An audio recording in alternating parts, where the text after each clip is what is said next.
आप जब उन्नति की सीढ़ी पर चढ़ रहे हो और परिश्रम कर रहे हो और मेहनत कर रहे हो, आप जब विकास की ओर आगे बढ़ रहे हो, उन्नति की ओर आगे बढ़ रहे हो, मेहनत कर रहे हो, परिश्रम कर रहे हो, और तुम्हारे परिश्रम को देखकर, तुम्हारी मेहनत को देखकर अगर कोई हंसे नहीं तो समझ लेना कि तुम सफल नहीं हुए।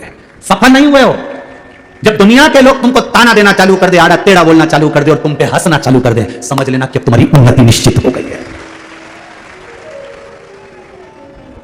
बोल बम का नारा है, अब तुम्हारी उन्नति निश्चित हो गई है। अब तुम उन्नति की, अभी तक लोग, जब तुम मेहनत कर रहे थे तो तुम पर लोग हंस नहीं रहे थे, ताना नहीं दे रहे थे, गालियां नहीं दे रहे थे, अपशब्द नहीं कर रहे। अब दुनिया, जब कोई ना तुम पर हंसे, कोई तुम पर उंगली भी ना उठाए, कोई तुम पर अपशब्द भी ना कहे, कोई तुम पर ताने भी ना दे, तब समझ लेना कि तुमने कोई तरक्की नहीं करी। अब जब तुमको लोग गालियां देने लगे, ताने देने लगे, अपशब्द कहने लगे, तब समझना कि मेरे भोलेनाथ ने हाथ पकड़ लिया, अब मतलब मैं उन्नति की ओर बढ़ना चालू हो गया हूं। इसलिए मेरी बुराई होने लगी, मुझे लोग अपशब्द कहने लगे, मुझे लोग ताने देने लगे, मेरी अब उन्नति की ओर में बढ़ना प्रारंभ कर दिया। हमें क्या लगता है कि हमें लोग गाली दे रहे हैं, हमें लोग अपशब्द कर रहे हैं, हमें लोग ताने दे रहे हैं, मतलब मैंने कुछ गलती, ना ना ना, आपको दे दिया ना गाली, लोगों ने अपशब्द कर दिया ना, ताने दे दिया ना, समझ लो कि आगे बढ़ गए। जिस बहू को सास के अपशब्द ज्यादा मिलते हैं, वो बहू जिंदगी में कभी हार नहीं मानती, उन्नति की ओर बढ़ती चली जाती है। ताने मिलेंगे ना आपको, अपशब्द मिलेंगे ना आपको, आप क्यों हारते हो? आपकी सास ने कुछ कह दिया, आपकी हिम्मत हार गई। आपको सास ने कह दिया कि तू तो बेकार है और तेरी जिंदगी भी बेकार निकलेगी, तो तुम ये हिम्मत मत हारना, तुम्हारी सास तुमको पक्का कर रही है, पक्का। चलो जीजियों, आप में से कितनी लोग हैं जो पापड़ बनाती हैं? कभी पापड़ बनाया? पापड़ चने का, मूंग का बनाया? सबने हाथ ऊंचा करो, किस किसने बनाया? जरा बनाया? धर लो धर लो धर लो, बहुत बढ़िया, हमने भी बहुत बनाया, ठीक है। हमने बनाया। पापड़ बनाने वाली माताएं जानती है कि जो पापड़ का जो आटा होता है ना, उसको चने की दाल का जो आटा होता है, उड़द की दाल का, मूंग की दाल का जो आटा होता है, उसको अच्छा मसने के बाद उसको कूटना पड़ता है। जितना कूटेंगे ना तो कुछ लोई होती है ना, बेलते समय फटती नहीं। बोलो सही है कि गलत है? अच्छे से बोलो जरा, रंदारी से। पापड़ के आटे को उसनने के बाद अच्छे से कूटोगे तो जो लोई है ना, जिसको तुम धागे से काटती हो, जिसको तुम पांव के अंदर धागा ऐसे बांध लेती हो और बाद में लोई काट काट के डालती हो, तो तुम अंदाजा लगाना कि वो जो लोई है ना, वो लोई तुम अगर अच्छे से वो कुट गया, अच्छे से वो लोई, अच्छे से वो पिंडा पिट गया, कुट गया, और फिर तुमने जब पापड़ बेलना प्रारंभ करा तो वो पापड़ बीच में से फटे ही नहीं। और जिस आटे को अच्छे से नहीं कूटा जाता, उसमें कितना ही तेल लगा के तुम बेल लो, वो फट जाए, वो फटे बीच में से, बार बार फटे। बस जब लोगों के अपशब्द मिल रहे हो, लोग हंस रहे हो, ताने दे रहे हो, आड़ा टेढ़ा कह रहे हो, समझ लेना मेरा भगवान तुमको पापड़ की लोई को कूट रहा है। जब कूटेगा, बिलेगा, ऐसा जोरदार बिलेगा कि कभी नहीं फटेगा, फिर वो आनंद में पड़ जाएगा। फिर पापड़ का नियम दूसरा, पापड़ का दूसरा नियम बताया कि पापड़ बनने के बाद सूखने डालो, पर किसी की छाया नहीं पड़ जाए।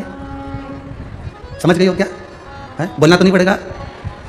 अगर छाया पड़ जाती है तो पापड़ लाल पड़ जाता है, फिर वो उसमें स्वाद भी नहीं आए, तलो सेको खाओ तो स्वाद, छाया नहीं पड़ जाए। इसलिए ध्यान रखना कि जब तुम उन्नति की सीढ़ी पर चढ़ जाओ, आगे बढ़ जाओ, उठने पिटने के बाद तुम अच्छी उन्नति करने पर आ जाओ, तो ध्यान रखना रे, अहंकार की छाया नहीं पड़ जाए। छाया पड़ गई तो क्या है?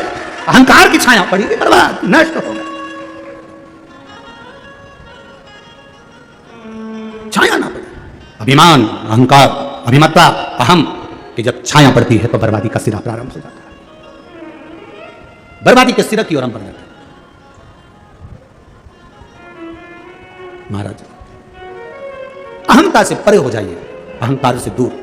षडानंद कार्तिकेय जी, जाओ तारकासुर का संहार करो।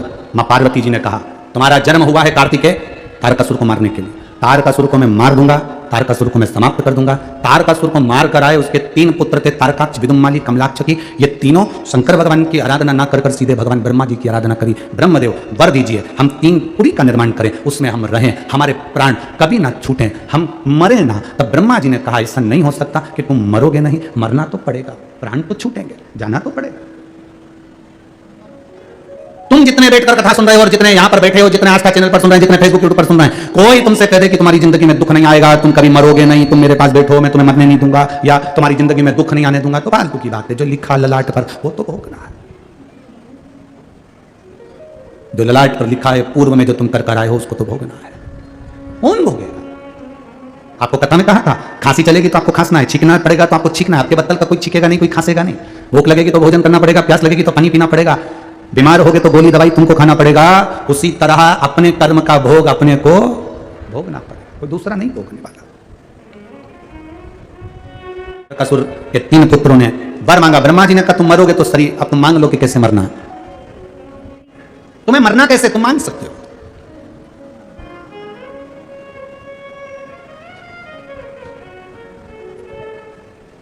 ब्रह्मा जी ने कहा, तारकाक्ष विदुम माली कमलाक्षकी ने कहा, वर दे दो, हम तीनों मरे तो एक जगह पर एक साथ मरे, तथास्तु। तीनों ने विचार कर लिया, कभी जिंदगी में एक दूसरे से मत मिलना, कभी अपन तीनों एक जगह पर इकट्ठे ही नहीं होंगे, मिलेंगे ही नहीं, मिलेंगे नहीं तो मरेंगे नहीं, आना ही मत ही तू मेरे यहाँ। तीनों ने अलग अलग जगह पर अपनी अपनी नगरी बसा ली, रहने लगे, उपद्रव मचाया। जब व्यक्ति को मालूम पड़ जाता है कि मेरी मृत्यु होएगी नहीं, तो वो उपद्रव मचाना प्रारंभ कर देगा। वर्तमान की जो जिंदगी होती है, वर्तमान का जो समय होता है, उसमें वो खुश होकर नहीं जी पाता, उसको लगता है कि मैं और कर लूं और उसमें मुझे खुशी मिल जाएगी। बचपन है तो बच्चों को लगता है हमारे जो बड़े भैया हैं वो कितने अच्छे से रह रहे हैं, बड़े भैया, मम्मी तुम बड़े भैया को घड़ी दिला देती हो, मम्मी तुम बड़े भैया को मोबाइल दे देती हो, मेरे को तो देती नहीं हो। छोटा सा बच्चा अपनी माँ से कहता है बड़े को सब देती हो, मुझे नहीं देती। जब लड़ाई होती है बच्चे की, इसी चीज के लिए होती है, तुम बड़े भैया को अच्छी बोतल दे दी, कंपास दे दिया, बैग दे दिया, बड़े भैया को तुमने ये दिलाया, बड़े भैया को अच्छे कपड़े दिलाए, बड़े भैया को घड़ी दिलाई, मेरे को नहीं दिलाया। छोटा बच्चा जिद करता है। छोटे को लगता है बड़ा सुखी है, बड़े को लगता है बूढ़े सुखी हैं। बड़े सोचते हैं हम तो कमा कमा के मर गए, ये बूढ़े सबसे अच्छे हैं, इनको पेंशन का पैसा मिल रहा है, आराम से पड़े हैं, खा रहे हैं, रोटी मिल रही, सब्जी मिल रही, भजिया मिल रहा, पकौड़ा मिल रहा, आराम से पड़े। बच्चे सोचते हैं बड़े सुखी हैं, बड़े सोचते हैं बूढ़े सुखी हैं, और बूढ़े सोचते हैं काय की जिंदगी भगवान, इससे तो हमारी जवानी अच्छी थी, मेहनत करते थे, खा लेते थे, कम से कम ताने को नहीं सुनते थे लोगों के। सुख कहीं नहीं है, जो वर्तमान में जी रहा है वो सुख है तुम्हारा। 3 मित्र, अब वो तीनों मित्र ने एक दिन विचार करा, चलो अपन जरा बाजार चलते हैं और जंगल में चल के भोजन बनाते। तीनों ने मिलकर खीर पूड़ी बनाई। अब खीर पूड़ी बनाई तो वो खीर पूड़ी बनाकर तीनों ने खाई, पेट भर के चकाचक खाई खीर पूड़ी। इतनी पेट भर के खाने के बाद उसमें से 1 कटोरा खीर बच गई। कितनी खीर बची, जम के बोलो जरा। 1 कटोरा खीर बच गई। अब 1 कटोरा खीर बच गई तो तीनों ने विचार करा कि अब इस खीर को कौन खाएगा, अभी तो किसी को भूख लग नहीं रही है। तो तीनों ने विचार करा, एक काम करो, इस खीर को अपने काम करो कि यहाँ रख दो। अब खीर को अपन यहाँ पर रख देते हैं, ढाककर सो के उठेंगे, जिसको सबसे अच्छा सपना आएगा खीर वही खाए। सो जाओ। खीर रखी, सो गए। 2 सो गए, एक को नींद नहीं आ रही थी क्योंकि वो खीर दिख रही थी, उसको नींद नहीं आ रही है। करवट बदले पर वो खीर दिख रही है, उसको नींद नहीं आ रही है। 2 अच्छे से सो रहे थे, एक जाग रहा था, नींद आई। तीनों फिर बाद में सुबह उठे, तीनों ने कहा खीर खाना है। पहले नंबर का बोला मैंने सबसे अच्छा सपना देखा, मुझे खीर दो। दूसरा बोला मैंने अच्छा सपना देखा, मुझे खीर दो। तीसरा कहता मैंने अच्छा सपना देखा, मुझे खीर दो। तीनों झगड़ा कर रहे। इतने में कहा भाई सपना देखा क्या है, पहले निर्णय लेंगे, पहले बताओ तो सही तुमने सपना क्या देखा। पहला व्यक्ति बोला मैंने सपना देखा, मेरे सपने में राम जी आए और मेरा हाथ पकड़कर मुझे अयोध्या ले गए, दर्शन कराया अयोध्या का, माता सीता ने भोजन बनाया, मैंने पाया, इतना अच्छा सपना और कहां से लेकर आओ। दूसरा बोला मैंने सपना देखा, मैं सो रहा था, भोलेनाथ जी आए, मेरे को लेकर काशी चले गए, काशी से फिर मुझे कैलाश ले गए, कैलाश ले जाकर माता पार्वती जी ने मेरे लिए मोदक बनाए, लड्डू बनाए, मैंने खाए।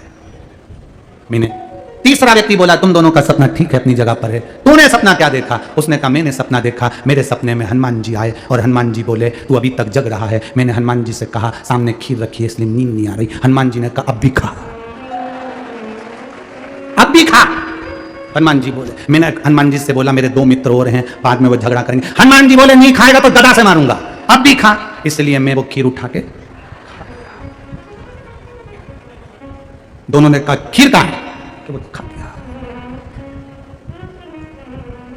तो तुझे हनुमान जी से बोलना चाहिए था ना, मेरे 2 दोस्तों और हैं। मैंने बोला था हनुमान जी वो 2 दोस्तों और हैं। तो हनुमान जी बोले एक तो अयोध्या गया है, एक कैलाश गया है, एक ने मोदक खा लिया, एक ने सीता जी के हाथ का भोजन कर लिया, तू खीर खा, अब भी खा। अब इन 3 में सुखी कौन है, जिसने वर्तमान में अच्छे से खीर और 2 सपने देखने में लगे थे, जवानी में और कमाऊंगा, फ्रिज खरीद लूंगा, 4 व्हीलर गाड़ी खरीद लूंगा। अब एक सोच रहा है और उन्नति करेंगे, और उन्नति करेंगे, अच्छे दिन आएंगे और अच्छे दिन आएंगे। अरे इससे अच्छे दिन क्या आएंगे, 2 रोटी प्रेम से खा रहे हो, अपनी जिंदगी चकाचक जी रहे हो और आराम से भगवान शंकर की भक्ति कर रहे हो, इससे अच्छे दिन क्या रहेंगे जीवन के। वर्तमान के दिन को अच्छा समझो, बहुत विचार कर कर मत, और अभी जवानी आएगी तो हम लोग ये कर लेंगे, अधेड़ी आएगी तो ये कर लेंगे। जीवन में क्या ठिकाना, जितनी अलमारी में, अपने अलमारी में जितनी साड़ी रखी है सब पहनो, रोज नई नई पहनो, क्योंकि कौन सा दिन आखिरी हो किसको मालूम। बाद में वो साड़ियां दूसरे पहनेंगे, अपन तो पहन लो, अपन पहन क्या करेंगे उस साड़ी का। दिवाली आती है, पूरी अलमारी साफ हो जाती है, साफ होकर उसमें अखबार बिछ जाता है, अखबार बिछा के साड़ियों को वापस जमा देते हो। कई कई साड़ी तो तुम्हारे हाथ में आती है तो तुम्हें याद आती है मैंने तो ये पहनी ही नहीं, ये मैंने पहनी ही नहीं।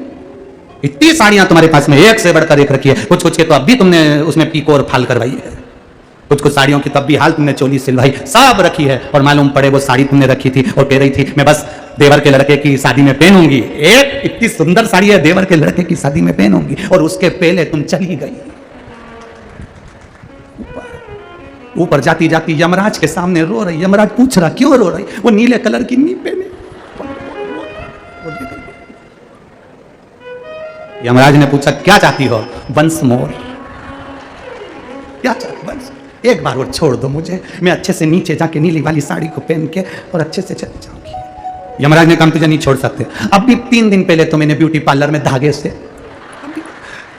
250 रुपए दे के आई थी और तुमने देखा भी नहीं मैं कितनी जोरदार लग रही थी। उठा कर कम से कम वंस मोर।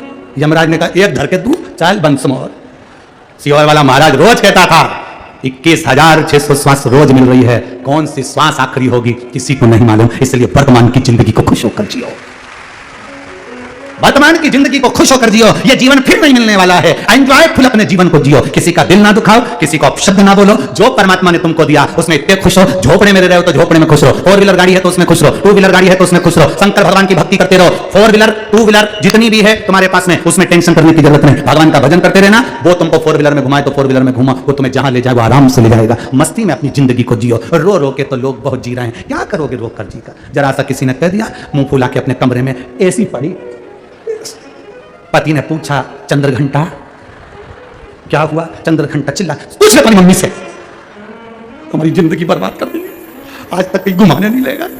इतने में वो बोला अभी 15 दिन पहले ही तो तुझे घुमाने के लिए लेकर गया। कहां गए थे? जो बोला तो इतने में तो वो चले ही गया। चिल्ला, कोई ने कुछ कह दिया, तुम रो रहे हो, किसी ने कुछ कह दिया, मुंह फुलाकर पड़ गए। अरे कोई कितना ही बोले, घर में कितनी गाली दे कहीं का, कितना ही अपशब्द के, तुम्हारे घर के लोग तुमसे कितना ही कह दे निकल जा मेरे घर से, जा अपने बाप के घर, तो कह देना नहीं जाऊंगी, यहीं छाती पे मुंह डालूंगी, नहीं जाऊंगी, नहीं जाऊंगी। और जितना जितना तुमसे बोले तुम उतना मूंग की दाल गलाओ और उसका मंगोड़ा बनाओ और खाओ, नहीं जाऊंगी, जाओ। और सास कहे क्या कर रही है? मूंग की दाल गला रही है। तो मूंग की दाल क्यों गला रही है? क्योंकि एक ही दाल है जिसको मलते हैं ना तो गुस्सा निकालते हैं। मंगोड़ा बनाते समय मूंग की दाल को अच्छे से मसो, बोलो मत ही मुंह से, उतने में सास समझ जाएगी क्या कर रही है, बस मूंग की दाल मल रही है। क्या करेगी? मंगोड़ा बनाऊंगी। क्या करेगी मंगोड़े का? तुमको भी खिलाऊंगी, मैं भी खाऊंगी। तो सास कहेगी अभी तो लड़े थे अपन, तो क्या भूल गई? क्या हो गई थी? मैं गजनी हो गई, मैं मेरे की स्मरण नहीं है, मेरे याद नहीं है क्या हुआ था। जो वर्तमान की जिंदगी है उसको खुश होकर जीना प्रारंभ करो। वर्तमान की जिंदगी में भगवान शिव की आराधना करते हुए जिस कर्म को कर रहे हो उसे मेहनत कर आगे बढ़ना प्रारंभ कर दो। जिंदगी का यही एक रास्ता है, यही एक रास्ता है। क्या रोया? अब सौंप दिया इस जीवन का सब भार तुम्हारे हाथ। जब हमने परमात्मा के भरोसे पर सब सौंप दिया फिर क्या सोचा, क्या सोचा? कहती है तारकाक्ष, विदुम्माली, कमलाक्ष की तीनों ने अलग अलग भवन बना लिए। जब इन्होंने उपद्रव करा, सबको परेशान करना प्रारंभ करा।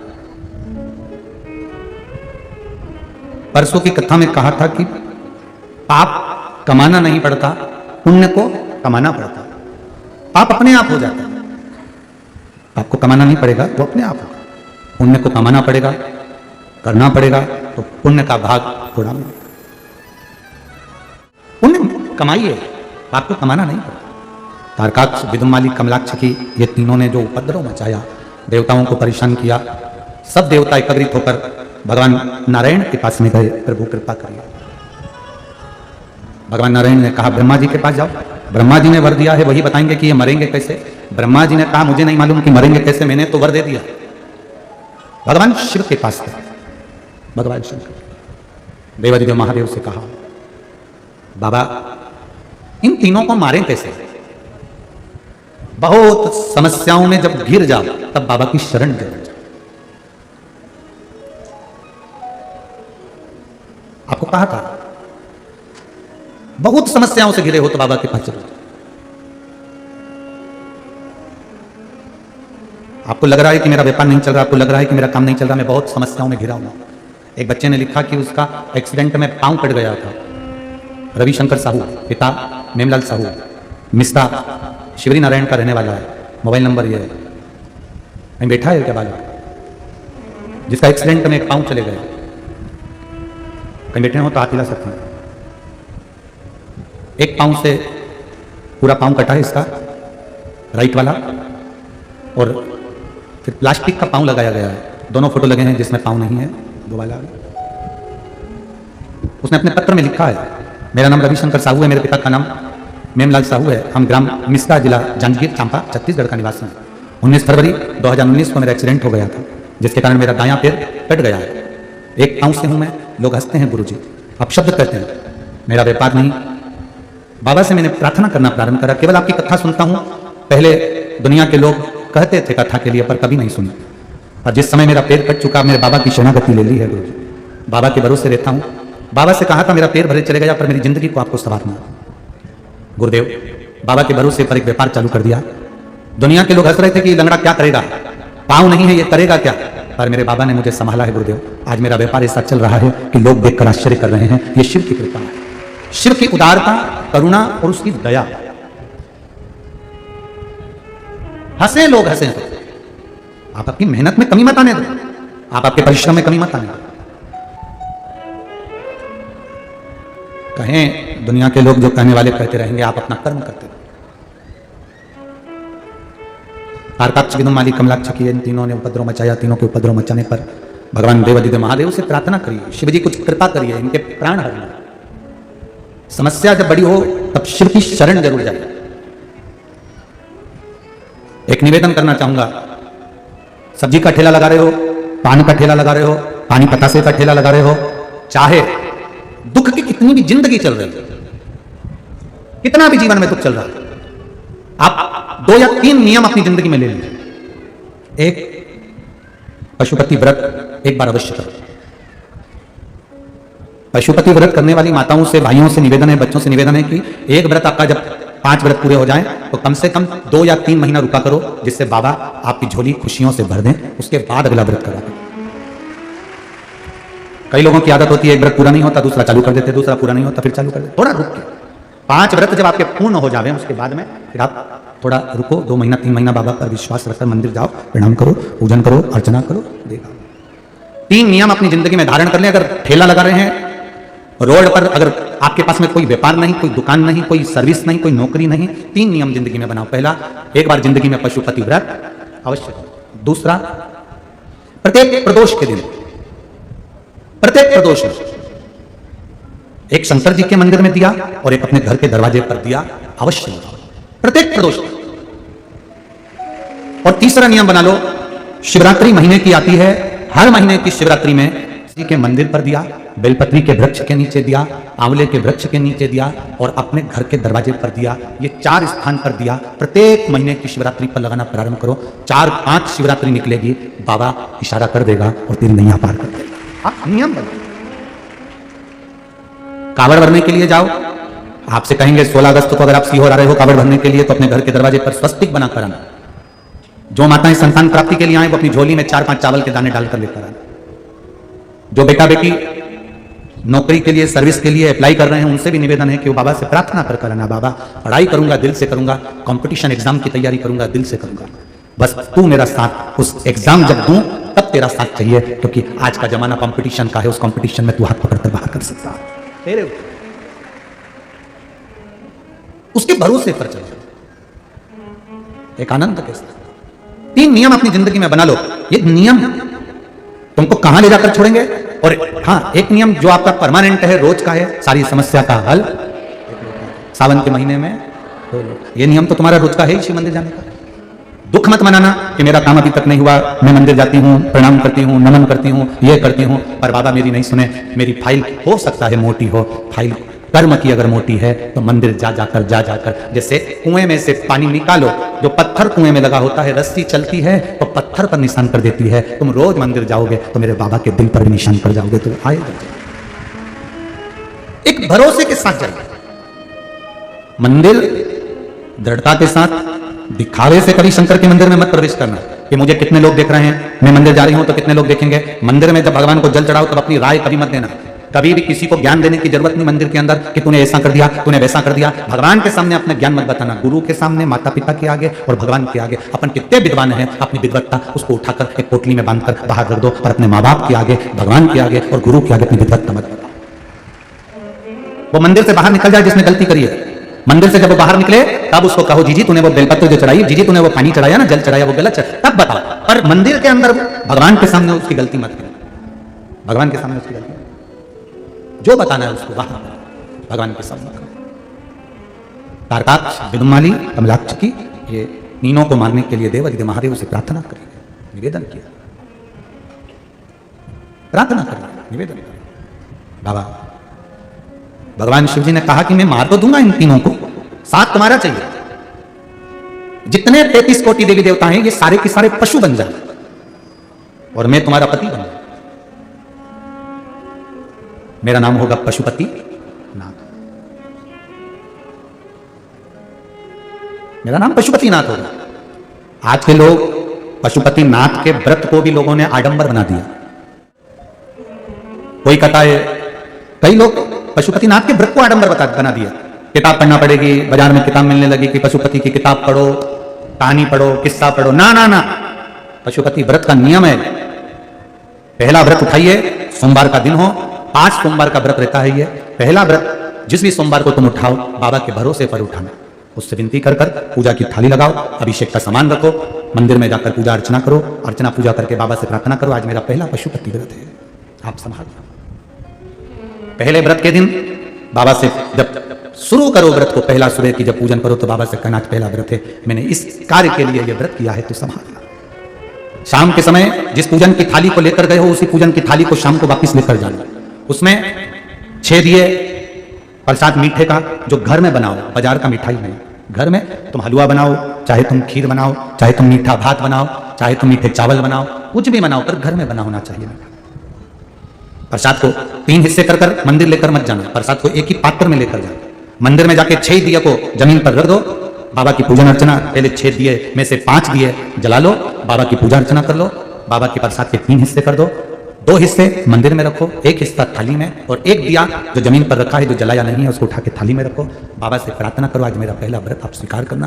पूजा करके बाबा से घर आओ, घर में जब प्रवेश करो अंदर की ओर जाओ, बाहर अपने सीधे हाथ की ओर बैठ जाओ, घर की ओर मुख करो, अपनी चौखट की ओर घर की ओर मुख करिए, सीधे हाथ की ओर बैठ जाइए। घर के बाहर जो 6ठे नंबर का दिया है वो जलाओ, बाबा से विनती करो, ये मेरा घर नहीं आपका है, बाबा आप पधारना और मेरा कल्याण करना, मेरा ये काम है, बाबा उसे पूरा करना। पहला सोमवार हो जाए, बीच में सोमवार में कहीं रजोधर्म आ गया, कहीं जाना पड़ गया, कहीं कोई दूसरा व्रत आ गया, जो व्रत तुम पहले से करती हुई आ रही हो तो वो कर लो। रजोधर्म आ गया छोड़ दो, बाहर जाना पड़ गया छोड़ दो, जब वहां से आ जाओ ठीक हो जाओ तब वापिस व्रत कर लो। जब आपका 5वां व्रत रहे, उस 5वें व्रत में जब शाम की पूजन करने को जाओ, एक श्रीफल भेंट जो तुम चढ़ा सकती हो बाबा को दे सकती हो, दीजिए। 108 चावल के दाने, फूल की पंखड़ी या जो भी 108 सामग्री आप बाबा को देना चाहते हो वो बाबा को एक एक कर धीरे से बाबा को समर्पित करो। वापिस दिया ले अपने दरवाजे पर फिर लगाओ और बाबा से विनती करो, तेरे भरोसे ही मेरा काम, मेरे बाबा दया करना, मैं तेरे भरोसे हूं। ऐसे काम नहीं चलेगा, जरा जितने बाहर बैठे हो रोड पर, जितने कहीं पर बैठे हो, आवाज लगाकर बोलना है, मेरे बाबा दया करना, मैं तेरे भरोसे, मैं तेरे भरोसे हूँ, मैं तेरे भरोसे हूँ, मैं तेरे भरोसे हूँ, मैं तेरे भरोसे हूँ, मेरे बाबा दया करना, मैं तेरे भरोसे, ना घर के भरोसे हूँ, ना परिवार के भरोसे हूँ, ना घर के भरोसे हूँ, ना परिवार के भरोसे हूँ, भोले बाबा दया करना, मैं तेरे भरोसे हूँ, ना इनके भरोसे हूँ, ना उनके भरोसे हूँ, ना इनके भरोसे हूँ, ना उनके भरोसे हूँ, मेरे बाबा दया करना, मैं तेरे भरोसे हूँ, भोले बाबा दया करना, मैं तेरे भरोसे। 5वां व्रत पूर्ण करके बाबा से कहकर अपने घर पर दिया लगाकर जो प्रसाद का एक हिस्सा लेकर आते हो उस प्रसाद के हिस्से में से किसी को नहीं देना है। भोजन करने के पहले वो हिस्सा प्रसाद का आपको पाना, वो किसी को प्रदान नहीं करना।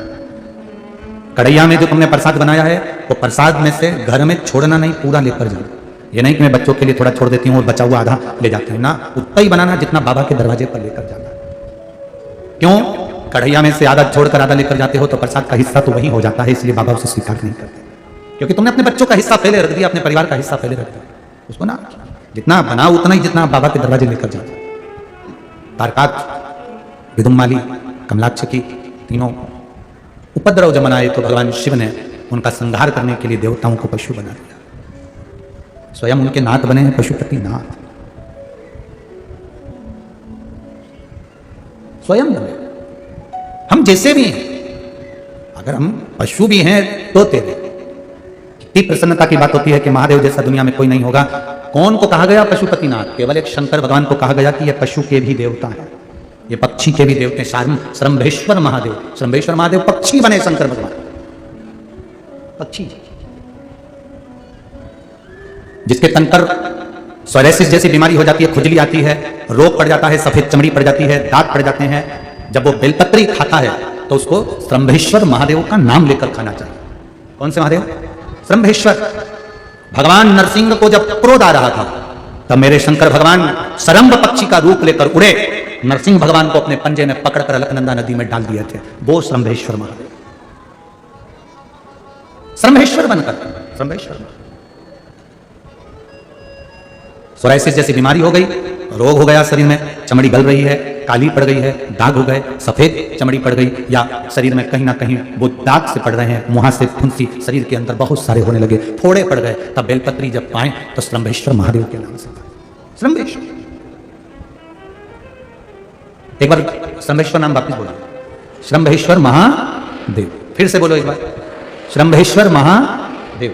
ये श्रंभेश्वर, हमने पहले भी एक बार कहा, डॉक्टर अगर दवाई देते हैं, डॉक्टर अगर गोलियां देते हैं, दवाई देते हैं, तो कुंदकेश्वर महादेव के नाम से खाना चाहिए। कौन से महादेव? कुंदकेश्वर। दवाई असर करेगी और जल्दी करेगी। कुंदकेश्वर महादेव।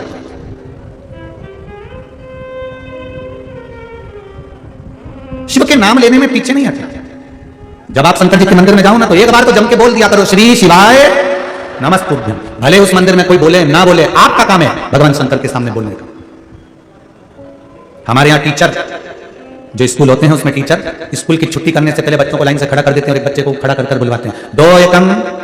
बुलवाते कि नहीं बुलवाते? तुम्हारे यहाँ बुलवाते कि नहीं बुलवाते पता नहीं, पर हमारे यहाँ पर बच्चों को बच्चा खड़ा होता है, बाकी के बच्चों को खिलवाना चालू करते हैं, 2 एकम 2, सब बोलते हैं 2 एकम 2, 2 दूनी 4, 2 3 6, सब बोलते हैं। A for apple, B for आ से अनार का, आ से आम को बोलते हैं सब। एक बच्चा बुलवाता है, सब चिल्ला के बोलते हैं। तो किसी ने टीचर से पूछा, जब ये सब बच्चों को आता है तो चिल्लाकर बोलने की क्या जरूरत है? चिल्लाकर बोलने की क्या जरूरत है? तो कहा उसका एक कारण है, क्या? जब जो बच्चा बोलने में कमजोर होगा, जिसकी जिह्वा से बोला नहीं जा रहा होगा, इनके साथ मिलकर बोलेगा तो वो भी पार कर जाएगा, उसको भी याद बुलवाया जाएगा।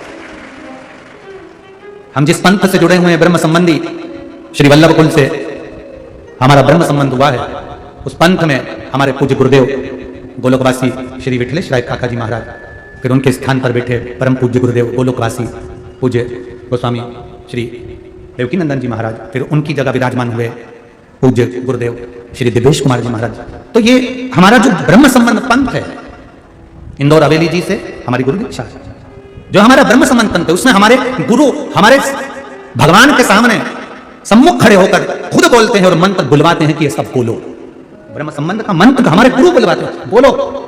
गुरु आगे आगे बोलता है, आपका फर्ज है शंकर के मंदिर में जाओ तो मुख से बोलो श्री शिवाय नमस्तुभ्यम, बोलो। बोलोगे वो कोई के पास गया ना गया, पर आपके भीतर के अंधकार को वो समाप्त करेगा। भीतर के भगवान शंकर बड़े नंदी का रूप लेकर इनको मारना चाहा तो तारकाक्ष विदुम्माली कमलाक्षकी ने पीछे से फरसा उठाकर शिव जी के शीश को काटा, तो आधा जो कटा शीश था वो नेपाल में गया, तो डोलेश्वर पशुपति नाथ हो गया, धड़ केदारनाथ हो गया, धड़ केदार बन गया।